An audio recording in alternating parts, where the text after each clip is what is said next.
Subscribe कीजिए हमारे channel को और बेल आइकन को दबाइए हमारी लेटेस्ट वीडियो सबसे पहले देखने के लिए। दर्शी संत रामपाल जी महाराज के मंगल प्रवचन। उसने कहा, माताजी आप मेरा नाम सर्वाजीत रख दो। माँ ने कहा, बेटा सर्वानंद के बूंदा नाम है, ये कोई बुरा थोड़ा ही है। तो उसने कहा, माताजी ऐसा ना, मैंने सारे पंडितों को, मंडलेश्वरों को, विद्वानों को शास्त्रार्थ में, वेदों में, पुराणों में पराजित कर दिया है और मेरे नाम से ही सब अपने आप विदित हो जाए कि ये सर्वाजीत है जिसने सबको जीत लिया।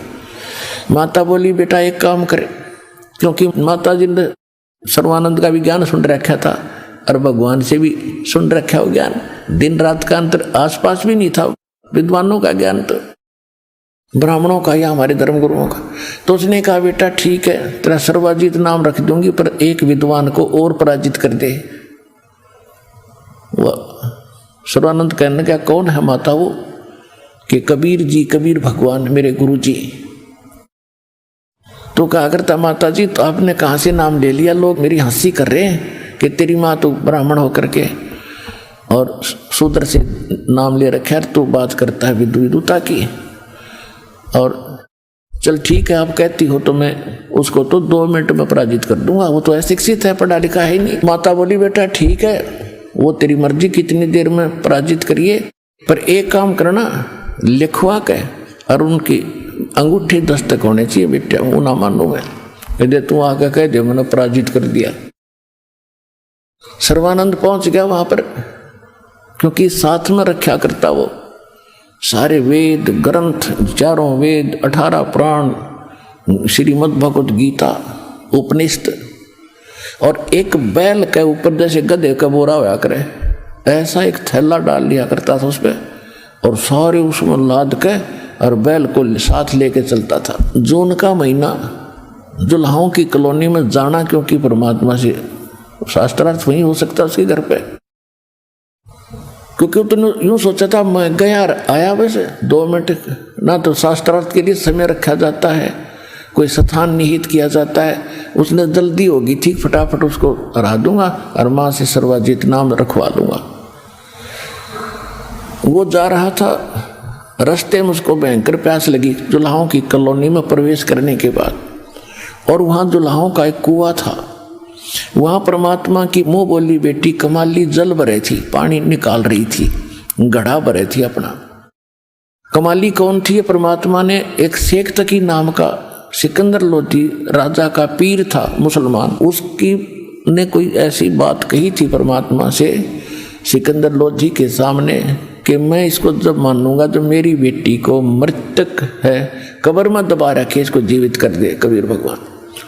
तो परमात्मा ने कई हजार, 20-30 हजार व्यक्ति इकट्ठे हो गए थे उस समय, कब्र फड़वा के और उस कमाली बेटी को जीवित किया था।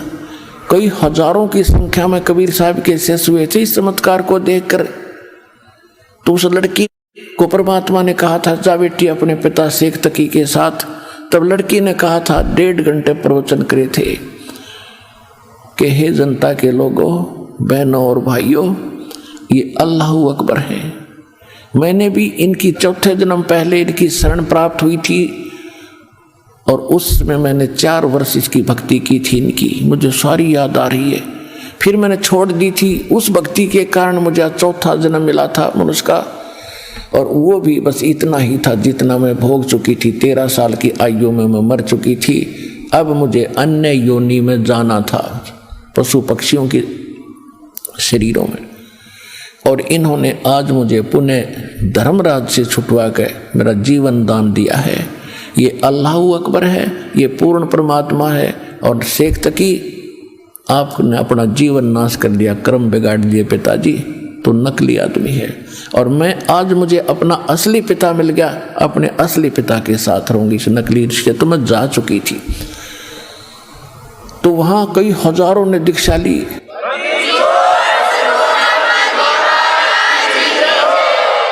तो उस लड़की 12-13 वर्ष की लड़की को अपनी बेटी के रूप में परमात्मा ने रखा, उसके आगे संस्कार बनाए। तो वो लड़की फिर वहाँ पानी भर रही थी। अब हम अपने पिता को भूल गए और हम कितना कष्ट उठा रहे थे। वो लड़की पानी निकाल रही थी कुएं से, उधर से परमात्मा ने रजा करी। सर्वानंद को इतनी गजब की प्यास लगी जैसे 5 मिनट जल ना मिले तो मौत हो सकती है। उसने जल्दी जल्दी कहा कि बेटी जल पिलाना, प्यास लगी है, लो महाराज पी लो। अब जैसे जुल्हाओं की कॉलोनी में, और ऐसा विद्वान पंडित कभी वैसे तो आ ही नहीं सकता, और आ जावा तो ऐसे देखा करते जैसे गांव में हाथी आ जाता ना, सब छतों पर चढ़ चढ़ देखा करते, गली में निकल आते, हाथी आ गया, हाथी आ गया। तो पंडित जी को दुल्हाओं की कॉलोनी में, शूद्रों की कॉलोनी में आ जाता, यूँ देखा करते, यूँ कैसे आ गया, किसके जागा। तो सारे चारों तरफ देखने लग रहे, और वो मरे प्यासा है। उसने फटाफट कहा बेटी पानी पिला, अगले महाराज पियो। अब गट गट पी गया। जब छक लिया ना, प्यास बुझ गई, हम सुखी हो गए। जब दुखी होते हैं जब तो हमने कोई जात पात नहीं दिखती, और सुखी हो जाए जब हम आकड़ पाड़े। जब उसने देखा कोई देखता तो नहीं है मुझे, दुल्हाओं की कॉलोनी से ब्राह्मण ने पानी पी लिया, दुल्हाओं के कुओं से। वो चारों तरफ देखा दुनिया, उसने सोचा बड़ी बेइज्जती हुई भाई। तो लड़की को धमकाता खुरकाता है, ए लड़की ये कौन सी जाति का कुआं है? वह लड़की हंसी कि दुल्हाओं की कॉलोनी में पंडित जी किसका कुआं होता, आप बता दो। यो धनका का कुआं है। इतने पहले क्यों नहीं बताया मुझे? वो लड़की बोली पानी पी कर नहीं पूछना चाहिए जाती, पहले पूछता तो पता लगता तुझे किसा ब्राह्मण है। तेरी आंखों में जान आ गई थी, जब तक तुझे सुधर नहीं दिखे, अब तुझे जान बच गई, तुझे सुधर दिखाई देते। आधा तक कंडम वही कर दिया उस बेटी ने। वो फिर कहने लगा ए लड़की यहाँ कबीर का घर कहाँ है, कबीर की चौपड़ी कहाँ है? तब लड़की कहने लगी कबीर का घर शिखर में, सुन शिखर में परमात्मा रहते हैं, कबीर का घर शिखर में। और जहां से ले ली गैल, और पाँव न टके पपील के, तो पंडित लद्दे फिर बैल। यदि तू भगवान का घर पूछता है, कबीर भगवान है और वो ऊपर शिखर में रहता है, और तू ये पोथे लादे पड़े बैल न ठाए फिरे, बैल के ऊपर लादे, इनसे भगवान नहीं मिल सकता। वेद मेरा भेद है, मैं ना वेदन के माही, और दौड़ वेद से मैं मिलूं तेरे वेद जानते नहीं। ये हमारे भगवान को तो इन वेदों से नहीं प्राप्त कर सकता। तो वो कहने गए लड़की सीधे मुंह बात करे, वो कबीर यहाँ कहाँ रहता है कि आ जा मेरे पीछे पीछे, मैं उन्हीं की बेटी हूँ। अब लड़की पानी का घड़ा उठा कर चल पड़ी, सर्वानंद बैल लेकर साथ साथ आ रहा था। लड़की थोड़ी स्पीड से जाके अपने परम पिता, सारी सृष्टि के पिता परमेश्वर से, कबीर जी से कहा पिताजी एक ब्राह्मण आ रहा है और आपसे कोई वाद विवाद करेगा, और साथ में एक बैल ले रखा, उसके ऊपर सारे बड़े बड़े ग्रंथ रखे। परमात्मा बोले बेटा जाओ बुला के लाओ आदर से। लड़की उतार के गड़ा और वापस गई, तो तब तक सर्वानंद पहुंच गया गेट पे और कहा ये लड़की तेरा पिता है अंदर? कहाँ जी है। कि एक काम कर, मेरा ये करमंडल भर दे पानी तय। वह लड़की लाई अंदर से लोटा भर के, उसका लोटा भर दिया पानी का करमंडल सर्वानंद का, और कहा फुल कर दे इसको, फुल। कति पानी जल ऊपर का उतरना हो गया, और डाल और डाल। जब कति लबालब भर गया, और कहा इस लोटे को ले लड़की कबीर जी के पास ले जा, और जो इसका उत्तर दे, ये मेरा एक सांकेतिक प्रश्न है, इसका जो उत्तर कबीर दे वो मुझे बता। लड़की उसने धीरे धीरे लेगी, कहा कि जल नहीं इसका बाहर निकलना चाहिए। धीरे धीरे लेगी और कहा पिताजी पंडित जी बाहर खड़ा है, उसने ये जल का लोटा दिया और कहा इसका उत्तर दे। परमात्मा के पास इतनी बड़ी सुई थी लोहे की, जो कपड़े सीलन की हुआ करे सुई, वह उठा कर उसके अंदर डाल दी, कहा बेटा जा। सर्वानंद ने दे दिया जवाब। वह धीरे धीरे वापस ले आई। सर्वानंद ने पूछा जी क्या बेटा क्या जवाब दिया? कि पिताजी बोले कुछ नहीं, इसमें एक सुई डाल दी।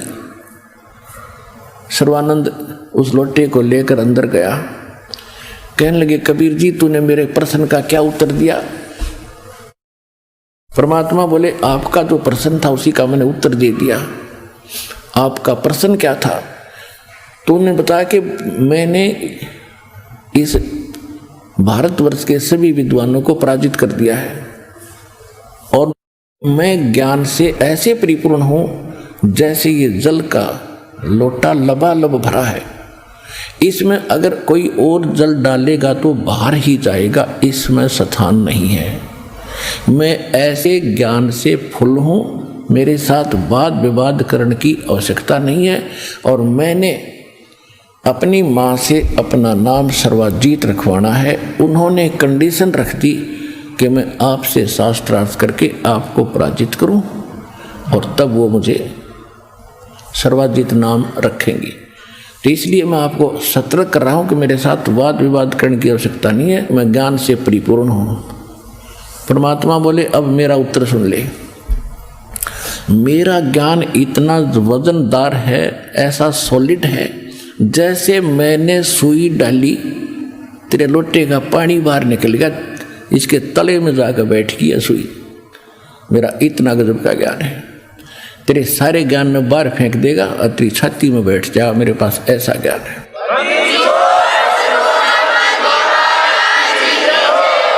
सर्वानंद जी ने कहा कि प्रश्न करो। अब आगे आसपास के जुलाही नरे इकट्ठे हो गए, क्योंकि जुलाहों की कॉलोनी में तो वो गरीब व्यक्ति अशिक्षित आगे। और विशेष एक खास बात होती है कि घर का जोगी जोगड़ा और बाहर का जोगी सद, एक आम बात है।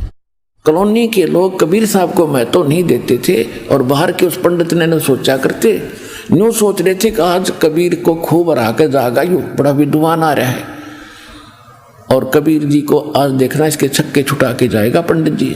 इसलिए सारे इकट्ठे हो गए, आसपास के गणे सैकड़ों की संख्या में। परमात्मा ने प्रश्न कहा कि कौन ब्रह्मा का पिता है और कौन विष्णु की माँ? शंकर का दादा कौन है? पंडित जी दे बता। कि मेरे प्रश्न का उत्तर दे। ब्रह्मा विष्णु महेश के माता पिता कौन है? इनका दादा कौन है? अब जैसा लोक वेद इन्होंने जनता में भर रखा था, ये तो अजर व अमर है, सर्वेश्वर है, स्वयंभू है, इनका कोई माता पिता नहीं, अजन्मा है। परमात्मा ने कहा कि देवी भागवत के 3रे स्कंद का वो फलाना पृष्ठ उठाकर देख, 123 नंबर, उसमें क्या लिखा है। विष्णु खुद स्वीकार कर रहे हैं, तुम विष्णु के उपासक हो कि तुम शुद्ध स्वरूपा हो, अपनी माता दुर्गा से करे। और ये सारा संसार आप ही से उद्भासित हो रहा है। मैं ब्रह्मा और शंकर आपकी कृपा से विद्वान है, हमारा तो जन्म मृत्यु होता है, हम अविनाशी नहीं है। वो साथ ले रहा था, तो ये तो कहते हैं वही परमात्मा वाली बात है कि मोती मुक्ता दर्शत नाही, ये जगह सब अंदरे, दिखत के तन्ने जमीन का फिरा मोतिया बंदरे। सारे शास्त्र गोट रखे, सब रेफरेंस नोट कर रखे, उसका अर्थ क्या है ये इनका अकल नहीं। उन्हें खोल कर देखा, पढ़ा, जो का जो पायनो देख कह नहीं झूठ बोलता है। क्यों? संस्कृत में लिखे हुए सारे अशिक्षित बैठे। परमात्मा बोले और सुन ले, शिव पुराण के अंदर, रुद्र संहिता के अंदर इस काल रूपी यानी सदाशिव और दुर्गा से विष्णु की उत्पत्ति हुई, पढ़ कर देख ले। उन्होंने वो भी निकाला, वो न्यू का न्यू। इवन सदग्रंथों ने कैसे बदल देंगे ये, आज तक न्यू के न्यू। लेकिन उनका दाव ये लग रहा था कि कबीर अनएजुकेटेड और वो अक्षर ज्ञान रखे थे, इसलिए विद्वान और सर्व ज्ञान संपन्न प्रसिद्ध रहे। और उन 2 विद्वानों का फैसला कौन करा करते? वो अशिक्षित कैसे करते थे? जिसने घनी संस्कृत बोल दी, डटा नहीं डटा, उसकी ताली पीट देते, वाह वाह वाह, वो जीत जाता और दूसरा हार गया। अब जब उसने सर्वानंद ने देख लिया कि बात तो सारी बिगड़ी पड़ी है, ये जो करे सारी साची, पर दाव उसका न्यू लग गया कि ये क्या पता किसी ने इसमें क्या लिखा है। तो उसने संस्कृत बोलना शुरू कर दिया, कोई वेद मंत्र घोट रहा था, आध घंटे तक संस्कृत में बोलता रहा, डटा नहीं डटा। अब परमात्मा पूछे थे ब्रह्मा विष्णु महेश के माता पिता कौन है? पढ़ कर सुनाने लग रहा है ये दुर्वेद। एक किसान का लड़का 6ठी 7वीं कक्षा में पढ़ा करता, वो अंग्रेजी सीख रहा था। तो अंग्रेजी में उसने 1-2 सिक लीव याद कर रखी थी, जैसे छुट्टी के लिए प्रार्थना पत्र, सिक लीव बोलते हैं उसको, और 1-2 ऐसे याद कर रखा था, 2 प्रस्ताव अंग्रेजी में। तो उसका पिता बड़ा खुश होता था जब उसका पुत्र अंग्रेजी में कोई अपने प्रस्ताव वगैरह याद करता था, बोलता था। अकवा बेटा अंग्रेजी जान गया मेरा बेटा। एक दिन वो संडे के दिन बैलगाड़ी लेकर अपने खेतों में जा रहा था, साथ में पुत्र भी था। सामने से एक अंग्रेज आ गया, वो रास्ता भूल गया था, मोटर गाड़ी में, कार में था। उसने इशारा किया तो गाड़ी रोक दी, उनने बैलगाड़ी रोक दी। वो अंग्रेजी में बोला, वो अंग्रेज कि मुझे फलाने उसमें जाना है, उस विलेज का मुझे रास्ता बताइए, मार्ग बताइए, वे बताना। अब उसका पिता बोला, किसान बोला, बेटा यू के बकवाद कर है कि क्या यही अंग्रेजी जानता? मेरा बेटा भी तो जानता, सुना दे इसने अंग्रेजी बोल के कि हम भी जानते अंग्रेजी। अब उस लड़के ने सिक लीव सुना दी to the headmaster for I am ill today, I can not come to school, please grant me 1 day leave, your faithful फलाना। उसने अंग्रेज ने सोची, देख पूछ रहा हूँ मार्ग गांव में जान का, हरी सुना रहा छुट्टी की प्रार्थना पत्र, माथे माथ मारा, अपनी कार लेकर चल पड़ा। उसके पिता ने अपने पुत्र की कमर थपथपाई, वाह बेटा कमाल कर दिया, तने अंग्रेज हरा दिया अंग्रेजी में। उसका लड़का बोला, पिताजी अभी तक माई बेस्ट फ्रेंड और याद था, जब वो सुन ले तो गाड़ी छोड़ेगा, भागता है।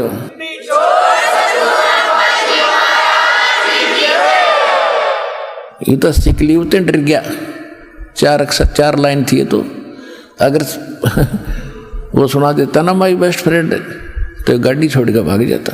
तो कहने का भाव यह कि ये नकली प्रश्न कुछ और उत्तर कुछ, नाम ले वेद और गीता का नाम जाप देते हैं, हरे ओम हरे कृष्ण राधे श्याम सीताराम कृष्ण कृष्ण हरे हरे ओम नमः शिवाय। ये वेद और गीता में है कई मंत्र। वेद और गीता 2 ही शास्त्र हैं जो भक्ति और साधना के, बाकी ये पुराण है, ये तो महापुरुष ऋषियों के अपने अनुभव है। ये अगर वेदों से नहीं मिलते हैं तो यूजलेस है, हमें कतई नहीं, भक्ति के लिए नहीं चाहिए, साधना के लिए नहीं, ज्ञान ग्रहण करने के लिए सहयोगी अवश्य है। तो कहने का भाव ये है कि सर्वानंद ने वह सिक लीव सुना दी, संस्कृत बोलेगा डटा नहीं डटा। तो तब उस समय सारे दुल्हाओं ने ताली पीट दी, वाह सर्वानंद, जीत गया सर्वानंद। कबीर साहब बोले, भाई ठीक है आप जीत गए, मैं हार गया। बोल क्या चाहता है तू? कैसे नहीं, मेरी माता ने कहा कि लिखवा के लाना उससे। अब लिख ले भाई, मैं तो शिक्षित हूँ, अंगूठा ला दूंगा। सर्वानंद जी ने लिख लिया कि शास्त्रार्थ में सर्वानंद विजयी हुए और कबीर साहब पराजित हुए, हार गए। और कबीर साहब का अंगूठा लगा लिया, आके आ गया अपना तुरंत। उसकी माँ ने कहा कि बेटा हो गया तेरा काम? कहाँ हो गया माता जी? को लिखवा के लाया तू? हाँ लिखवा के लाया हूँ। कि सुना पढ़ के। उसने पढ़ के सुनाने लगा, उसमें लिखा पाया कि शास्त्रार्थ में सर्वानंद हार गया, कबीर साहब जीत गया।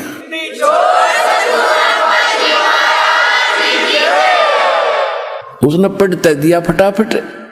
जो उसकी माँ बोली, रे निकमे तो हार का रहा है, अरे तू निकम मैं जीत का आया हूँ। उसने फिर देखा, जान क्यों कहते हैं, नानक साहब जी कहते हैं कबीर परमात्मा के बारे में, यो जमे चाहिदा एवं बुलाईदा, यो तो जैसे चाहता है इन्हें बुलवाओ सबने। उसने फटाफट पढ़ दिया। तो पढ़ डे कि इन्हें बिना जान रहा है उस टाइम। तो इन्हें बोला, माता जी ऐसा है ना, मैं कई दिन शास्त्रार्थ में लगातार चल रहा था, निंद्रा के अंदर मेरे से गलत हो गया, मेरे से लिखने में गलती होगी। वो तो हार चुके कि बेटा इसने ठीक लिखवा लिया। फिर जाके वो फिर गया, कैसा है ना कबीर जी, मेरे से लिखने में गलती बन गई, फिर दोबारा लिखना पड़ेगा मुझे। अगर लिख लो जी कोई बात ना, कि अंगूठा कैसा है मेरा फिर टेक दूंगा। उसने लिख लिया खूब जच के, शास्त्रार्थ में सर्वानंद जीत गया, कबीर साहब हार गए। फिर ला दिया मालिक ने अंगूठा, वह आ गया। तो अब घर में प्रवेश होने से पहले भी पढ़ के देखा उसने, कभी गड़बड़ हो रही हो, वो ठीक ठाक ऐसे लिखा था जो वो लिख कर लाया था। तो उसको विश्वास हो गया कि अब तक ठीक है, यहाँ तक बिल्कुल सही है, ठीक लिख लिया, पहले गलतियाँ लगी होगी मेरे। उसकी माँ के पास जाकर कहा कि माँ सुनाऊँ? कहा सुना बेटा, लिखवा लिया के लिखवा लिया। देखे फिर वही लिखा। अगर बोलता क्यों ना कि माता जी फिर गलती लग गई मेरे ये तो फिर वैसे लिखा हुआ है, सर्वानंद हार गया, कबीर साहब जीत गया। उन्होंने सोची भाई फिर जाऊं, क्योंकि यह हार जल्दी से स्वीकार नहीं होती नकली आदमी आके। वो तीसरी बार फिर गया, कहने लगे कबीर जी मेरे से फिर भूल लगी, मैं नींद में था, अगर चौकस लिख ले भी कहे। उन्होंने फिर लिख लिया ऐसे ही, सर्वानंद जीत गए, कबीर साहब हार गए। अपना अंगूठा ला दिया, रेखा देगा और लुआ दिया। कबीर साहब ने तुम भी ला दो भाई, कदे धोखा रह जाएगा। कमाली का लुआ दिया, बेटी ले तो भी लगा दे। अब वो लेकर आया, अब अपने घर से पहले देख रहा बिल्कुल ठीक लिखा है, घर के अंदर प्रवेश कर रहा तो भी ठीक लिखा है। और उसकी माँ कहने लगी सुना बेटा, सुनाऊं माँ सुना। और सुनाने लगा जब अक्षर चेंज हो गए,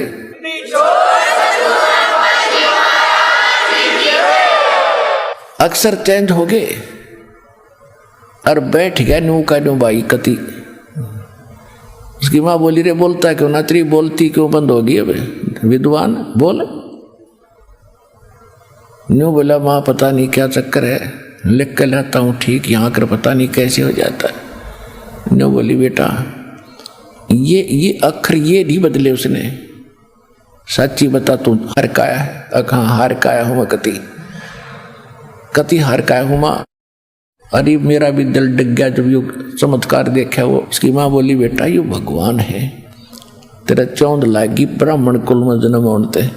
अरे कितने दिन रहेगा तू विद्वान औरों को सुनाता फिरे कि किसी भी योनि में जीव जा सकता है? पिछली कथाएं सुनाते हो तुम, टटीरी तक की कहानी सुनाते हो। तेरी अगला जन्म बेटा बहुत बुरा होगा और मैं देख नहीं सकती अपने बेटे की दुर्गति। और जाकर बेटा नाम ले ले, मेरी आत्मा ठंडी करना चाहता है तो।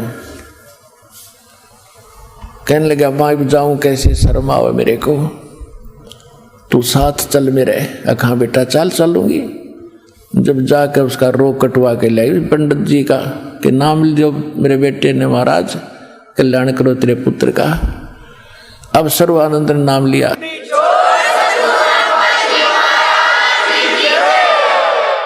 अब सर्वानंद की ठंडी काया होगी, आग में जला था, विद्वान पाक रहा था, सर्वाजीत को आया था। फिर उसको इतना शांति हुई, वो मंत्र दिए, प्रथम मंत्र के यहाँ से शुरू कर 5 नाम देते थे और फिर सतनाम दिया उसको। अब सर्वानंद की कोई नहीं मानने, परम ब्राह्मण तेरा तो मेंटल हो गया, पता नहीं के जादू जंतर करे है, दानक दुलाहा जो भी उसके पास जाता उसी के गुण गाने लग जाता है। पता नहीं कैसा जल पिलाता है, पता नहीं कैसा सम्मोहन क्रिया जानता है। सम्मोहन क्रिया नहीं जानता, वो तो अनमोल ज्ञान लिए बैठा है। अब जो पी लेता उस अमृत को उसी की भांग उतर जाती है। भृंग मता इसको कहते हैं कि गुरुजी अपने समान बना लेते हैं, अपना ज्ञान सुना सुना के वो शिष्य भी ऐसे ही बोलने लग जाते हैं सत्य के आधार से। इसको भृंग मता कहते हैं।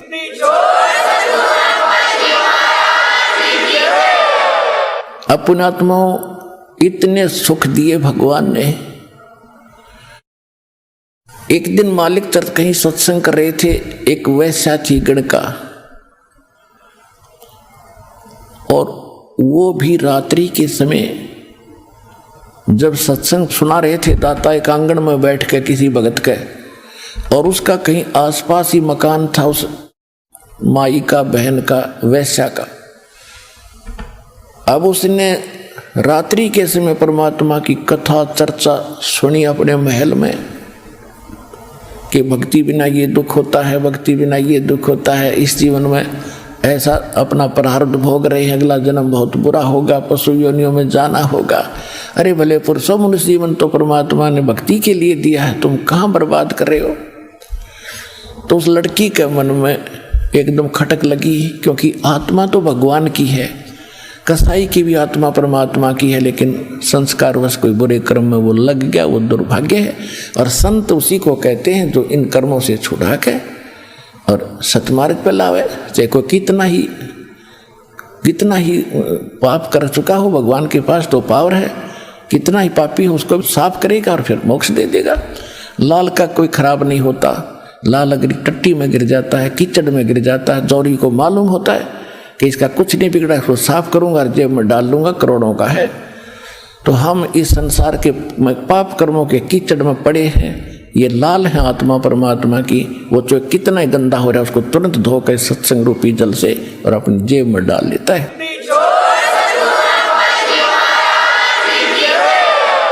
अब उस लड़की ने नींद नहीं आई, को मर्गी मत है भगवान, मत तो सारे दिन खोटे काम कर रही और एक भी शुभ काम नहीं मैंने आज तक किया, मेरा क्या होगा।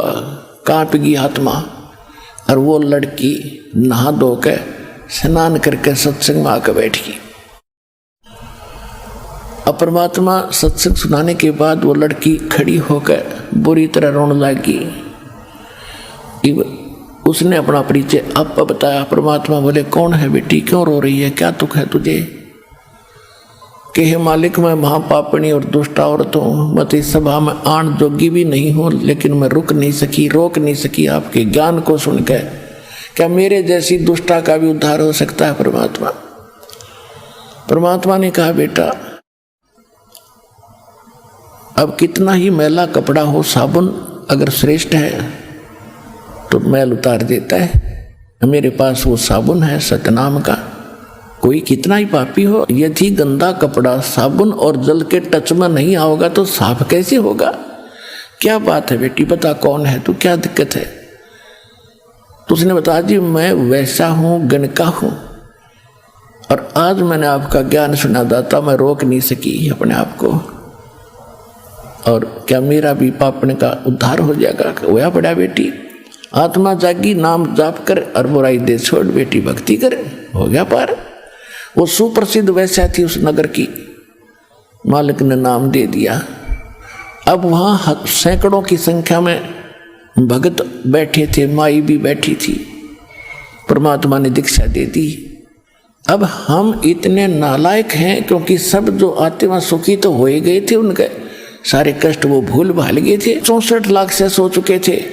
तो सब के अंदर एक ऐसी आग सी फैली अफवाह कि भाई परमात्मा ने तो गलत कर दिया, एक वैश्या को नाम दे दिया, और सारे काशी शहर में चर्चा होगी कि भाई ऐसी नकमी औरत भी वहां जाती है सत्संग में।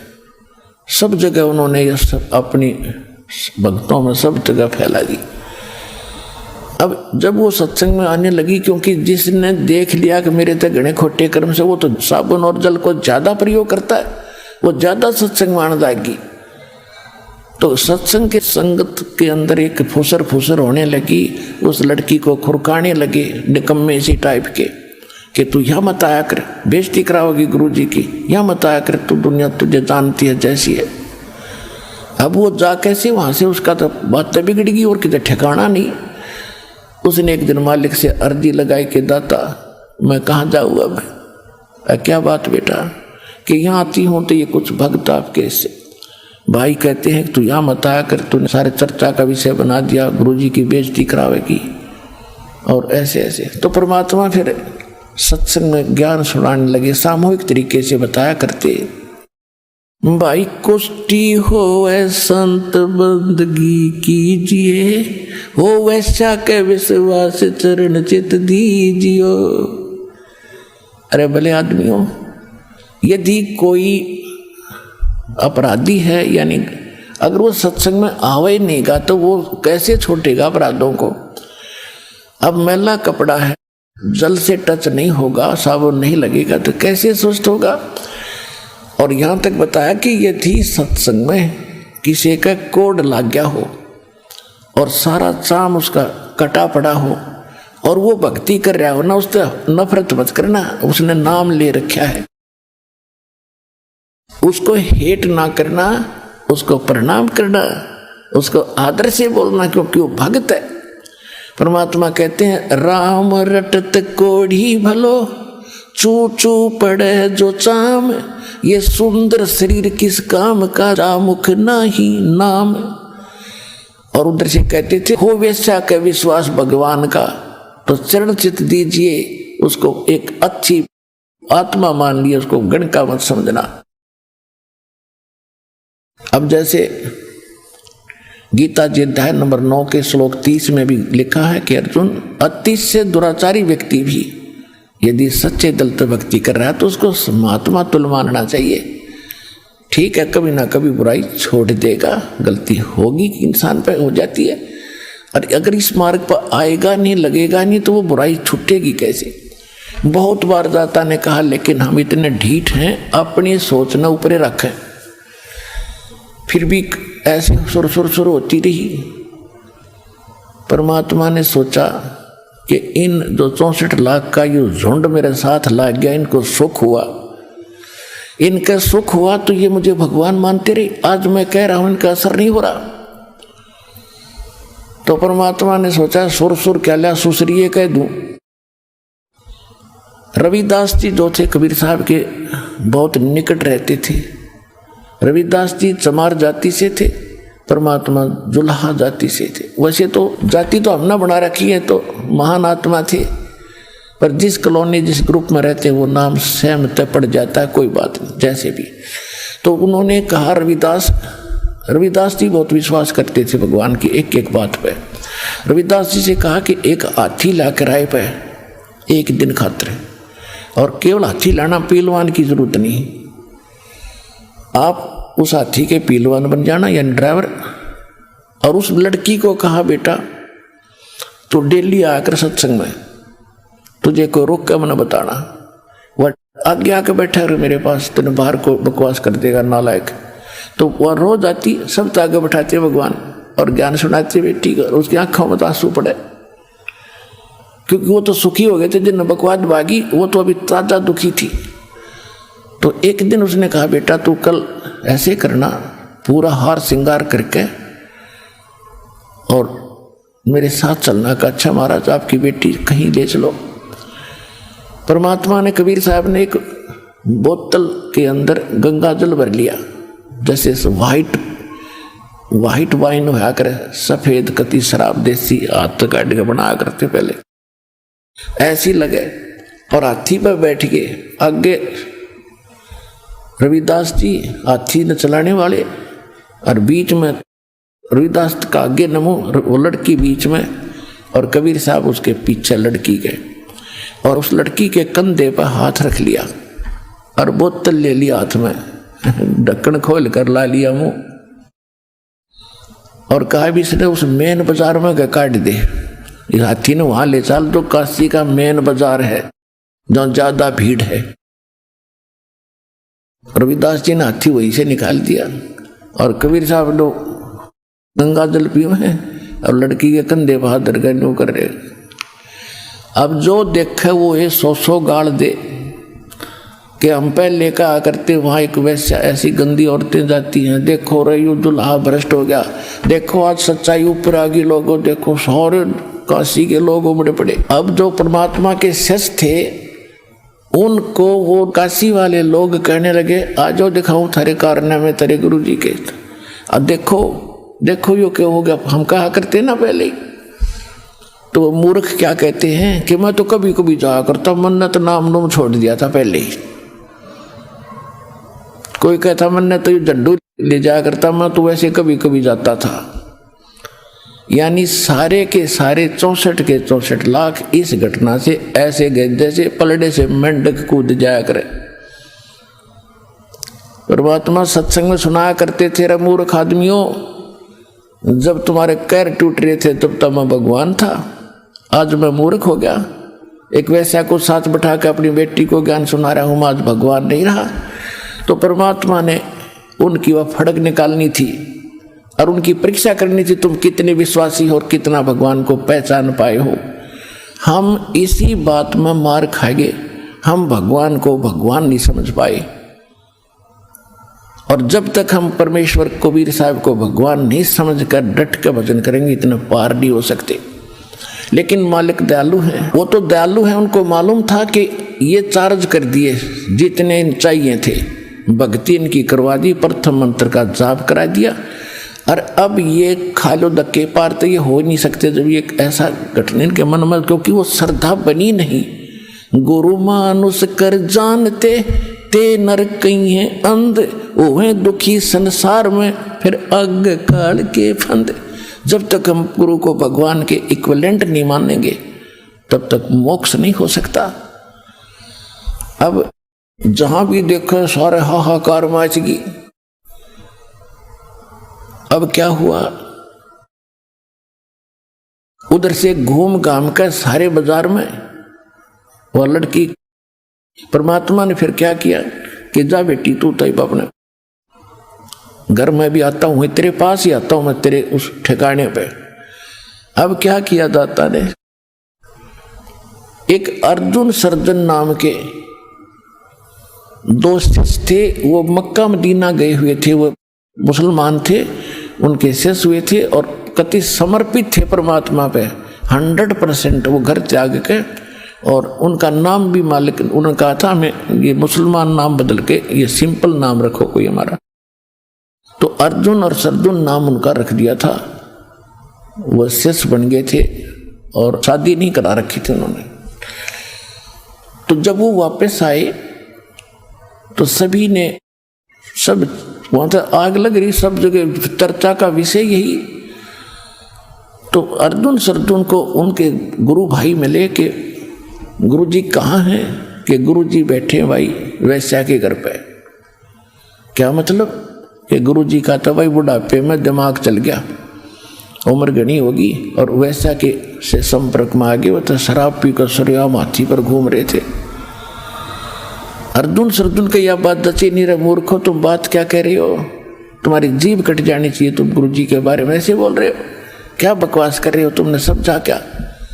ने बोला सच्ची बात ना तो जाके देख ले। हाँ, परमात्मा ने देखा था कि दो और रह रहे, इनको परीक्षा लेनी है, पता था आने लग रहे हुए। तो उन्होंने वो जाकर देखा, परमात्मा बैठे बाहर आंगन में चारपाई पे, लड़की बैठी साथ में नीचे, और उसके दोनों पैरों पे मालिक पैर रख रखे, और वह चरण दबा रही अपने पिताजी के, गुरु जी के। उसके दोनों साथलों पर पैर रखे बैठे, वो पैर दबाने लग रही। अपने आत्माओं यही मार खाते हम। अब जैसे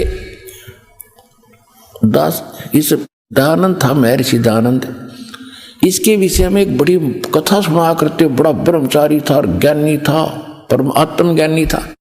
उसकी एक हिस्ट्री देखी, उसमें लिख रखा था कि ये बाबा जी रूप में बैठा था, साधना कर रहा था, और एक माई ने आकर इसके चरणा का हाथ लगा के माथा टेक दिया। कहते वो एकदम उठ गया और ऐसे कांप गया सारा, और जंगल में चला गया। 3 दिन तक एक मंदिर में, उजाड़ मंदिर में बैठा रहा।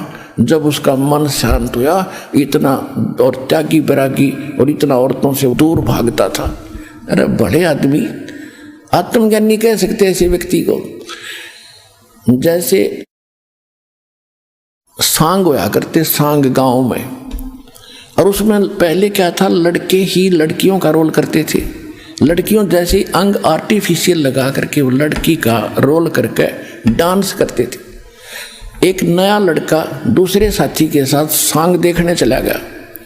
वो देख कह रहा कि देख कितनी सुंदर लड़की, कैसा बढ़िया डांस कर रही है। वो दूसरा कहता है लड़की नहीं लड़का है, ये नहीं लड़की है। तो श्याम ने जहाँ वो रुके हुए थे जिस धर्मशाला में, वहाँ ले गया वो साथी, उस नए साथी ने। और वहाँ जाते उन बच्चा ने सारी वो तार के आर्टिफिशियल अंग टांग दिए खुट्टी पे, और वो पहन लिए कुर्ता पजामा।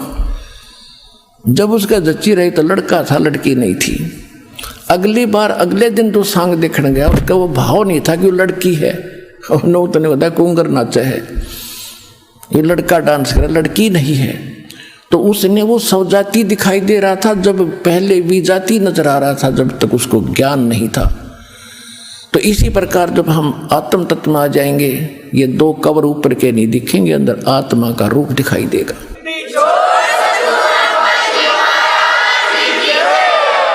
तो अर्जुन सर्जुन जब देखा, एक बार तो आगे निकल गए, नो देख के अगर सच्चे भाई तो चाला बैठ गया, जो कहे थे वही सच्ची।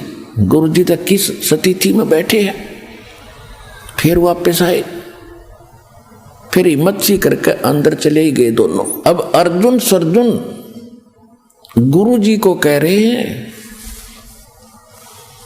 कि सतगुरु यहां ना बैठियो, ये द्वारा है नीच। ओए होए, कहने लगे हे सतगुरु यहां ना बैठो आप, ये तो एक नीच जाति का घर है, छोटी जाति का आपका अपमान होगा। परमात्मा क्या उत्तर देते हैं कि ऊंच नीच में हम रहें, ये हाड चाम की दे, अर्जुन सर्जुन समझियो तुम रखियो शब्द सने। संकेत में कह दिया करे भले आदमी, ऊंच नीच में हम रहें, और ये तो हाड चाम की दे। इस चाम और तेरे चाम में क्या अंतर है, मुझे तो तुम दोनों एक नजर आते हो। और अर्जुन सर्जुन समझियो राखो शब्द स्नेह, जो नाम दे रखे उन्हें जप ले चुप करके, फालतू बात मत करे। और कहा भले आदमी तुम मेरे गुरु हो गया, आज शिष्य कहाँ रहे, जब मुझे शिक्षा दे रहे हो तुम मेरे गुरु बन गए बेटा, और जाओ भाग दो यहाँ से मूर्ख हो, हो लिया कल्याण तुम्हारा। अब वो तो कल्याण के लिए निकले हुए थे बेचारे, फिर उनको एकदम झटका लग गया, नाश हो गया बनी बनाई कमाई का।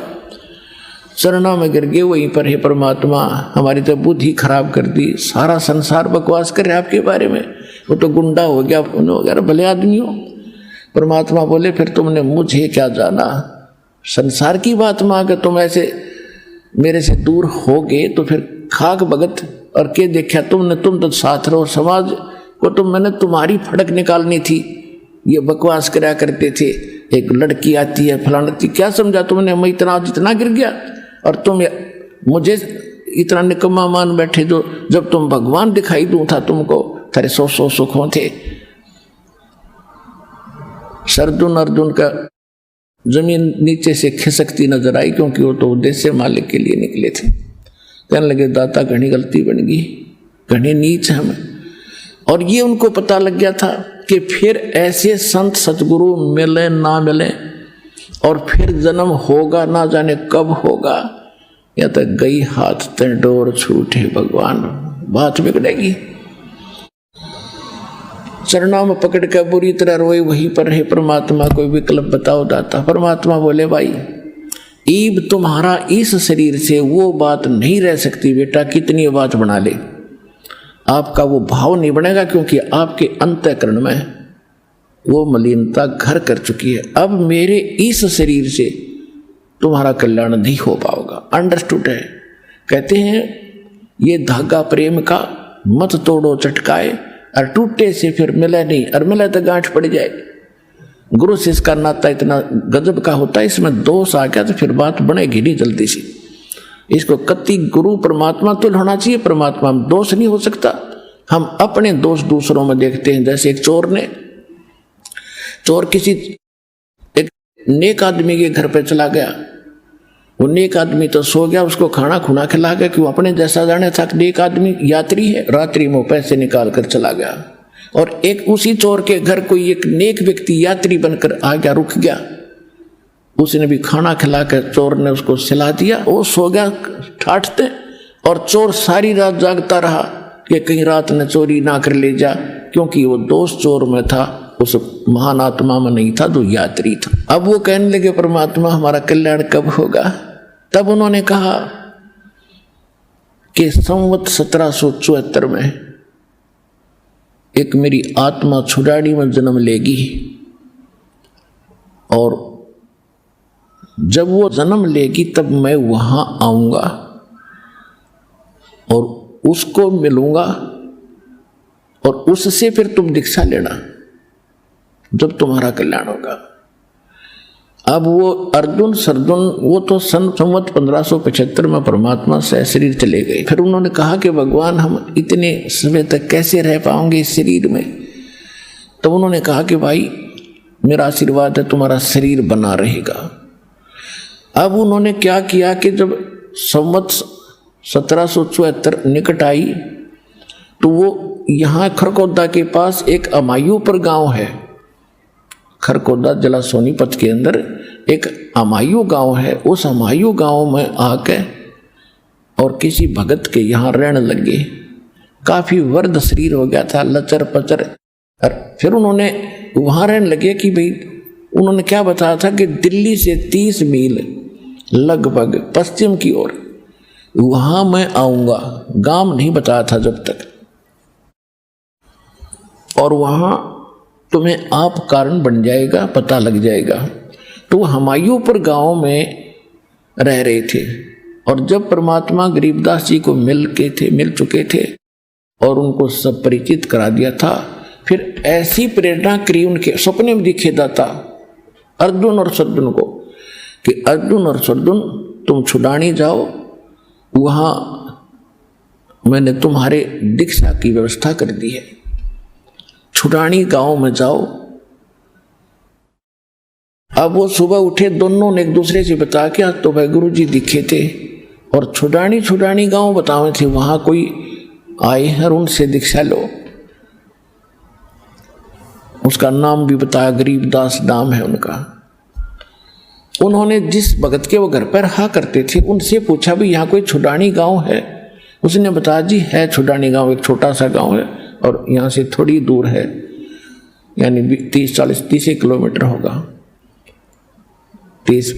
तो बोला भाई एक काम कर दे बेटा। दोनों कहने लगे आज तक आपने हमारी बहुत सेवा करी है, एक अंतिम काम और कर दे, हमें छुड़ानी छोड़ दे।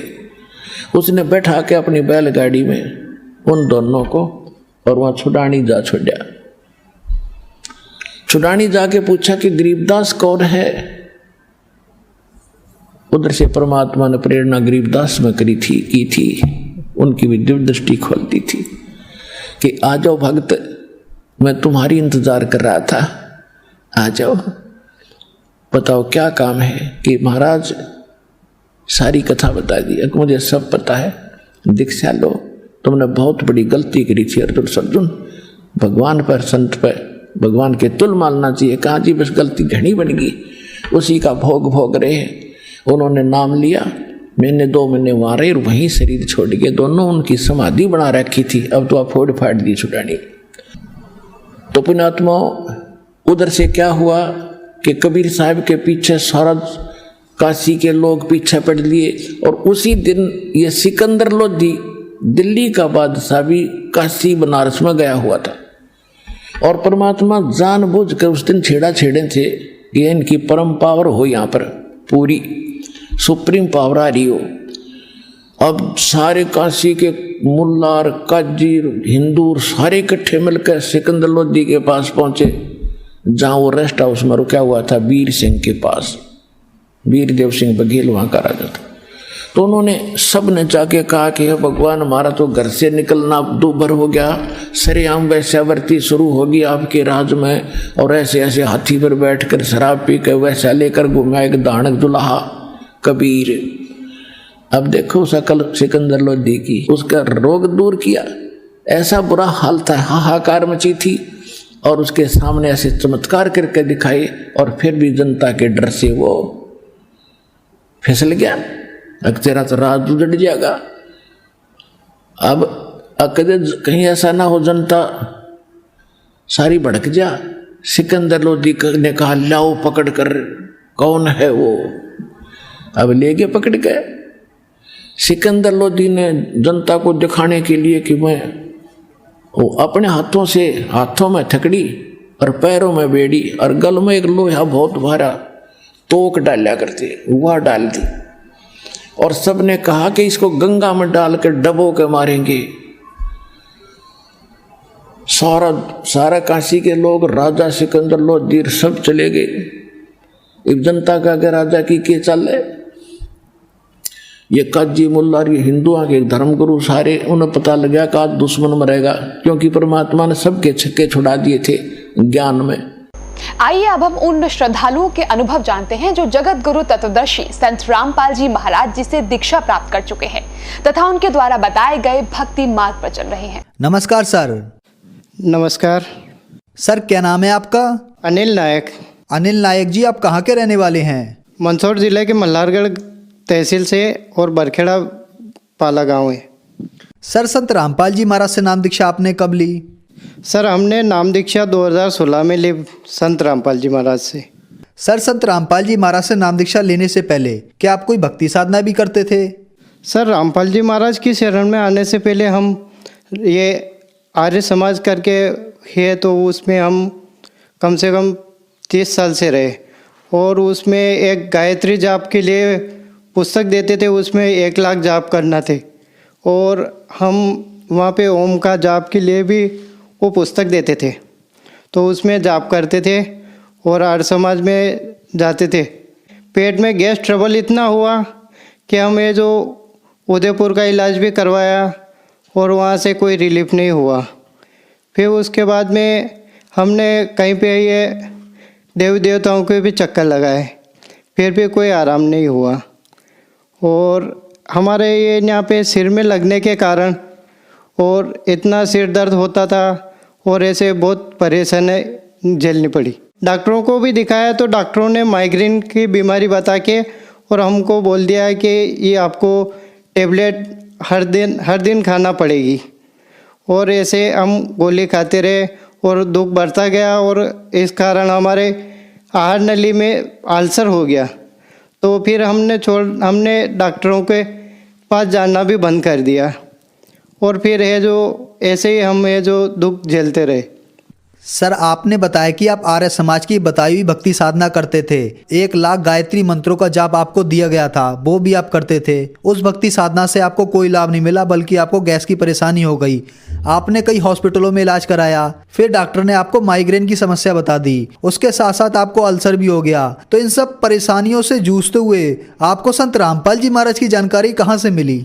संत रामपाल जी महाराज की जानकारी हमको नहीं थी और हमारे साला जी पेशी करके आ रहे थे हिसार से, तो उनने संत रामपाल जी महाराज का कहा कि आप साधना पे सत्संग देखो और उनकी शरण में जाओ, आपके दुखों का निवारण हो जाएगा।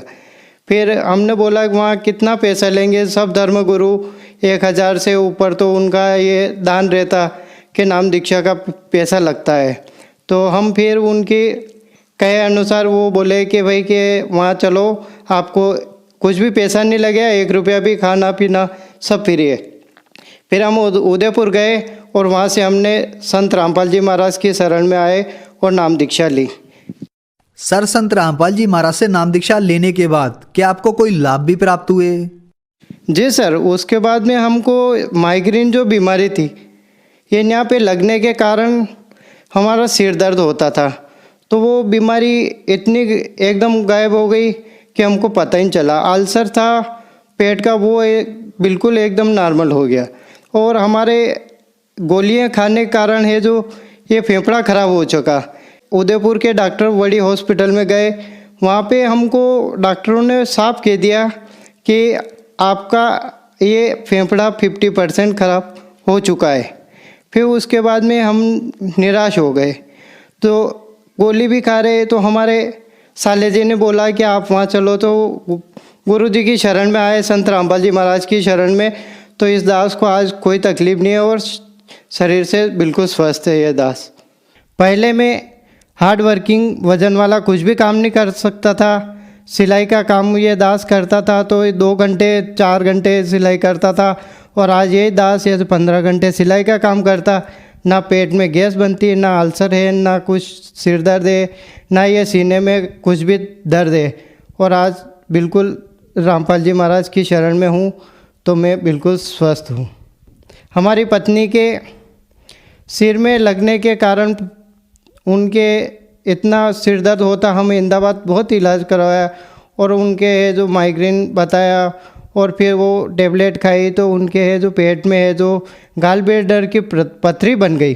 तो उस पथरी के लिए डॉक्टर ने बोला कि आपको है जो ये पथरी का इलाज आपको ये ऑपरेशन से होगा। फिर ऑपरेशन के लिए हमको हमारे ऊपर डॉक्टरों ने बोला कि 40,000 रुपये लगा। 40,000 ये कहाँ से देता है, ये तो एक सिलाई का जॉब करता है। तो फिर मैंने है जो फिर हमारे साले जी ने बोला कि भाई जिया जी आप दोनों साथ चलो और गुरुजी की शरण में चलो। तो फिर हमारी पत्नी के 12 mm की पथरी थी गाल ब्लैडर में, वो पथरी बिल्कुल निकल गई और माइग्रेन भी बिल्कुल ख़त्म हो गया हमारे संत रामपाल जी महाराज की शरण में नाम दीक्षा लेने से। आज वो बिल्कुल स्वस्थ है। और लाभ हमारी सासू माँ के 7 ऑपरेशन हुए। हमारा फैमिली डॉक्टर कहता है कि आप है जो अब आपके सासू माँ को क्यों नहीं हॉस्पिटल लाते हो। तो हमारी सासू माँ है जो आज वो मालिक की शरण में है, संत रामपाल जी महाराज की शरण में नाम दीक्षा लिया और 1.5 साल हो गए। वो एक भी गोली दवाई कुछ भी नहीं खाते हैं और आज स्वस्थ हैं। और हमारे ससुर जी खून की उल्टियाँ हुई थी 2 साल पहले, तो उनसे मैंने बोला कि आप हमारे गुरुजी रामपाल जी महाराज की शरण में आइए, आपका दुखों का निवारण होगा। फिर उनने है जो हमारी बात नहीं मानी, 2 साल तक बहुत बीमार रहे। फिर उसके बाद में अभी है जो हमारी गुड़िया को रात को सपना आया कि पापा बोल रहे हैं कि नाम दीक्षा लेंगे। तो हमारे ससुर जी वो बोले कि जवाई साहब मेरे को नाम दीक्षा दिला दो, और उनने नाम दीक्षा ली। और उसके बाद में अभी है जो 3 महीने हो गए, उनको बिल्कुल कोई तकलीफ नहीं, बिल्कुल स्वस्थ है। संत रामपाल जी महाराज की शरण में आने से आज हमारा पूरा परिवार सुखी जीवन व्यतीत कर रहा है और भक्ति भी कर रहा है। और संत रामपाल जी महाराज ने हमारे परिवार के दुखों का हरण किया है। सर क्या पहले आप नशा भी करते थे? सर ये दास तो नशा नहीं करता था, पर हमारे ससुर जी है जो बीड़ी पीते थे, तंबाकू खाते थे और शराब का सेवन भी करते थे। तो क्या संत रामपाल जी महाराज से नाम दीक्षा लेने के बाद उनका नशा छूट गया? हाँ सर, वो 3 बंडल डेली के बीड़ी के पी जाते और आज वो एक भी बीड़ी नहीं पीते। और संत रामपाल जी महाराज की शरण में आने से उनका नशा बिल्कुल छूट गया और आज वो बिल्कुल स्वस्थ है। सर संत रामपाल जी महाराज से नाम दीक्षा लेने के बाद आपको बहुत सारे लाभ प्राप्त हुए। आपका अल्सर ठीक हुआ, आपके फेफड़ों में जो दिक्कत थी वो ठीक हुई और आपकी माइग्रेन की समस्या भी ठीक हुई। आपको गैस की बीमारी थी वो भी ठीक हुई। आपको और आपके परिवार को संत रामपाल जी महाराज ने एक निरोगी और सुखमय जीवन दिया। तो जो श्रद्धालु आज आपको देख रहे हैं, आप उन्हें क्या संदेश देना चाहेंगे? सर हम भक्त समाज से तो ये संदेश दें तो क्या दें, परमात्मा ही संदेश दे सकते हैं। संत रामपाल जी महाराज, हम तो एक अनुग्रह कर सकते हैं समाज से कि आप रामपाल जी महाराज की शरण में आइए। शास्त्र अनुसार भक्ति बताते हैं, तो इनकी शरण में आने से दुखों का निवारण होगा और सभी पूरा संसार सुखी होगा।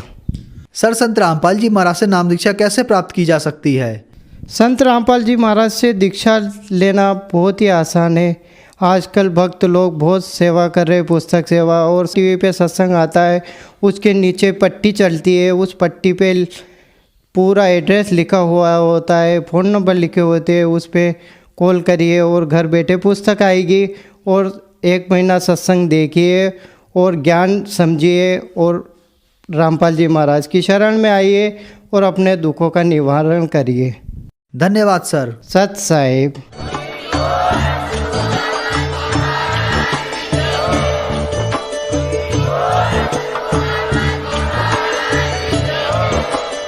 आप सुन रहे थे जगत गुरु तत्वदर्शी संत रामपाल जी महाराज जी के मंगल प्रवचन। अधिक जानकारी के लिए विजिट कीजिए हमारी वेबसाइट www.jagatgururampalji.org। संत रामपाल जी महाराज जी के शुभ आशीर्वाद से पूरे विश्व भर में 500 से भी ज्यादा नाम दीक्षा केंद्र हैं, जिन पर संत रामपाल जी महाराज जी द्वारा ऑनलाइन निशुल्क नाम दीक्षा दी जा रही है। अपने नजदीकी नाम दीक्षा केंद्र का पता करने के लिए संपर्क करें 8222880541।